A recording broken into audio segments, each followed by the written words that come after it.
કોંગ્રેસે 25 જૂનથી જે છાત્રો કી ગૂંજ અભિયાન શરૂ કર્યું એ આજે પૂરું થયું અને જે છેલ્લો આ કાર્યક્રમ હતો એ ઉત્તર પ્રદેશના પ્રયાગરાજની અંદર થયો અને 23 જિલ્લામાંથી હજારો વિદ્યાર્થીઓને આ કાર્યક્રમની અંદર બોલાવવામાં આવ્યા હતા।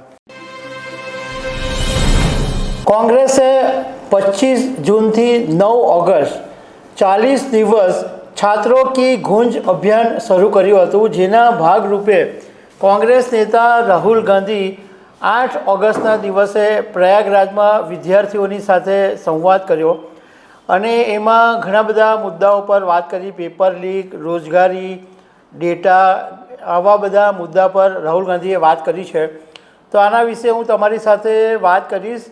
મારું નામ રાજેશ શાહ છે અને તમે જોઈ રહ્યા છો ગુજરાતના સૌથી મોટા ડિજિટલ ન્યૂઝ પ્લેટફોર્મ ખબરછે.com। કોંગ્રેસે 25 જૂનથી જે છાત્રો કી ગૂંજ અભિયાન શરૂ કર્યું એ આજે પૂરું થયું અને જે છેલ્લો આ કાર્યક્રમ હતો એ ઉત્તર પ્રદેશના પ્રયાગરાજની અંદર થયો અને 23 જિલ્લામાંથી હજારો વિદ્યાર્થીઓને આ કાર્યક્રમની અંદર બોલાવવામાં આવ્યા હતા।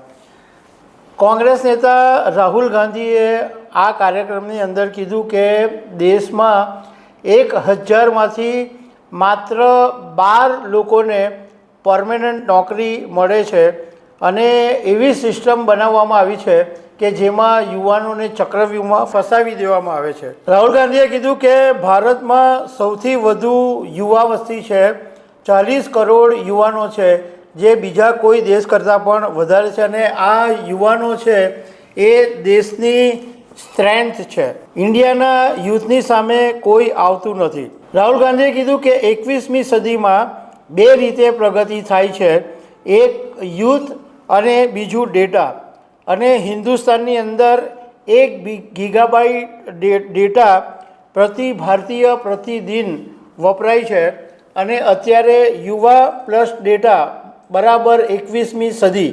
એમણે કીધું કે ભારતની અંદર એટલો બધો ડેટા છે કે તમારા ડેટા વગર એઆઈનો પણ કોઈ મતલબ નથી। એઆઈને પણ તમારા ડેટાની જરૂર પડે અને 21મી સદીમાં ડેટાથી જ એઆઈ બને છે અને આ જે ડેટા છે એ તમે ક્રિએટ કરો છો। ડેટા તમારા યુથ પોટેન્શિયલ તમારું અને તમને ચક્રવ્યૂહમાં એવી રીતના ફસાવી દેવામાં આવે છે કે વધારે ને વધારે રીલ બનાવો, જેટલી બનાવી એટલી બનાવો, તમે મજૂર બનો પણ તમને નોકરી નહીં મળે। તમને લાખો કરોડો રૂપિયા ખર્ચીને તમે એન્જિનિયરિંગ પોસ્ટ ગ્રેજ્યુએશનની ડિગ્રી મળો પણ એ સર્ટિફિકેટ આજે હિન્દુસ્તાનમાં કોઈ જ મતલબ નથી। સર્ટિફિકેટ તમને રોજગાર નથી આપતું અને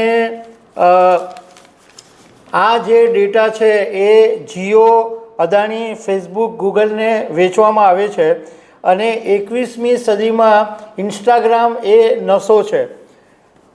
તમે એવું ગમે એટલું તમે એન્જિનિયરિંગ કરો કે સારી ડિગ્રી મેળવો પણ છેલ્લે તમારે બ્લિંકેટ કે એવી બધી કંપનીઓમાં મજૂરી તમારે કરવી પડે છે, પરંતુ સરકાર તમને કોઈ પણ હિસાબે નોકરી નહીં આપશે।